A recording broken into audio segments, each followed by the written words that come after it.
শরীয়তপুরের ভেদরগঞ্জ উপজেলায় প্রথমবারের মতো কোরআনের ভাস্কর্য নির্মাণ করা হয়েছে।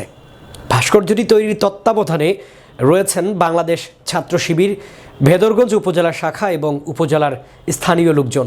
ভাস্কর্যের উচ্চতা 8 ফিট এবং প্রস্থ 8 ফিট। ভাস্কর্য নির্মাণকারী ঠিকাদার জাহিদুল ইসলাম জানান, এটি তৈরিতে 1 লাখ টাকার মতো খরচ হবে। এখন পর্যন্ত কোরআনের এই ভাস্কর্যে মোট খরচ হয়েছে ৭৫,০০০ টাকা এবং এটিতে আরও কাজ রয়েছে বলে জানিয়েছেন তিনি।